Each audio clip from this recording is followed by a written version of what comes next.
Nam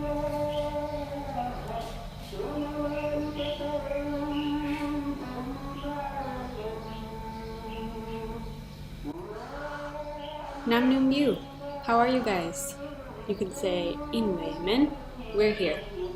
I'd say Jam Som, peace only, and you'd say Jam Rekken, which also means peace only. I'm supposed to talk about my faith in action here in Fatigue, Senegal. I found that the definition of faith is complete trust or confidence in someone or something.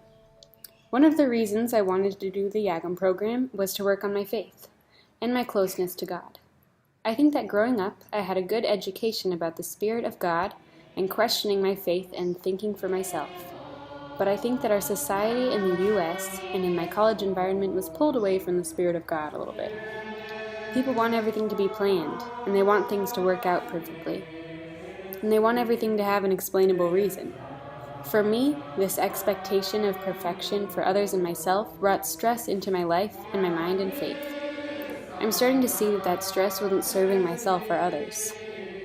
There are exceptions, but I've noticed that there's a general stress problem in the US.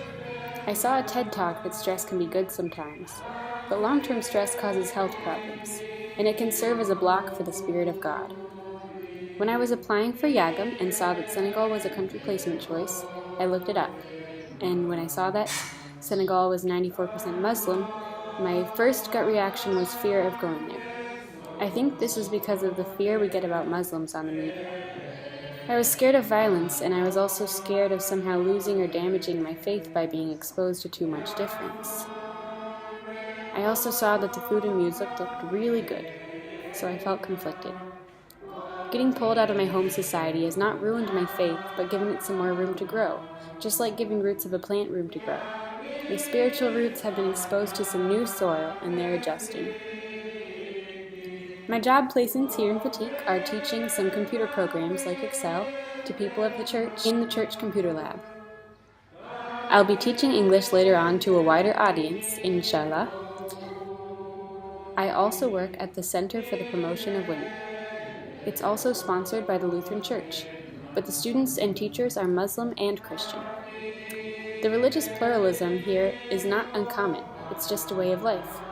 And all the people are peaceful and respectful of each other, and they know we're all loved by God. At the center, there are classes on fabric dyeing, restaurant work, and sewing. The purpose of the center is to help young women who have stopped school to become independent and help support their families. It's working well, and the center has been running for 16 years. Right now, I'm calling roll and helping record some class data in Excel, but mostly I'm sitting in on classes to get a feel for what the center does. Luckily for me, this has given me a low-pressure chance to improve my French and Sere. It also has given me a chance to bond with some of the students. Even though I'm a random white stranger with low-level language skills, they take the time to get to know me and help me out with lessons, walking home, and a general way of being. Learning the Sere language teaches me things about the culture. There aren't many words for describing the far future, and there aren't many words for describing the far past. This is because the Serer people have grown accustomed to living in the now.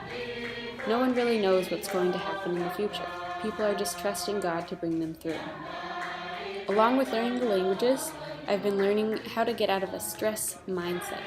There have been lots of times here when I mess up and say désolé or masta, which both mean sorry, and people say Mosan, c'est pas grave. It's not serious. And there have been lots of times when I have had no idea what to do, and I just had to pray to God that things would work out. And they always do. I've been trying to actively practice my faith here by reading the daily devotional book, Jesus Calling, by Sarah Young, that my sister Heidi gave to me before I left. The passages have a common theme of encouraging the reader to trust God and things will be okay. I'm noticing that it's working. God has been pulling me through like a needle and thread. When I walk home from the Women's Center, I never know if there will be a taxi or carriage to take. Lots of the carriage people are off to lunch, so it just depends. One day that was particularly hot, I was craning my neck every few seconds to see if there would be a carriage to take. Nowhere to be seen. I was really frustrated.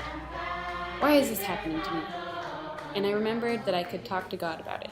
and I said, "God, please bring a carriage this way. I'm so tired and hot and running out of water."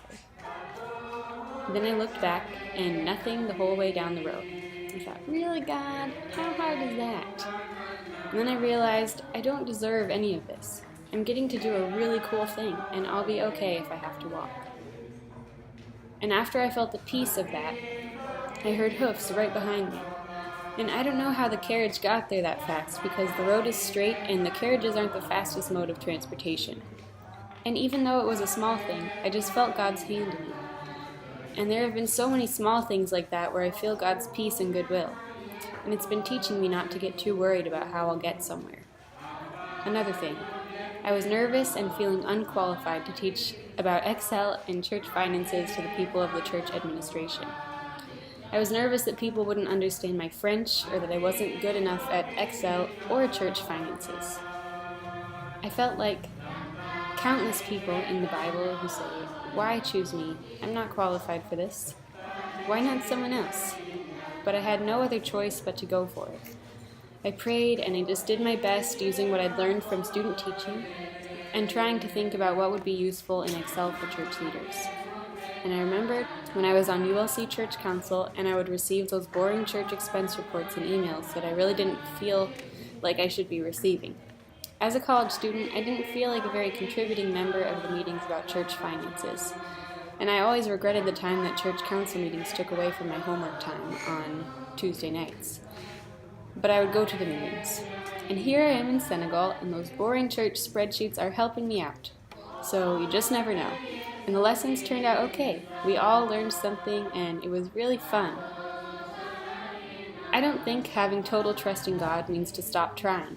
I think it just means that you'll try to do what you know is best, and God will catch you if you fall or help you out.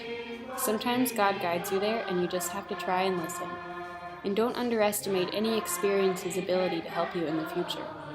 I'm slowly learning not to take myself too seriously. God just knows better, and things just work out the way they do. We all have skills, we're all beautiful in our own way, and we all have lots of potential and chances to do good and beautiful things in big or small ways, even when it doesn't feel like it. I don't know what the rest of my future will hold, but it'll be with God, and I think it'll be good.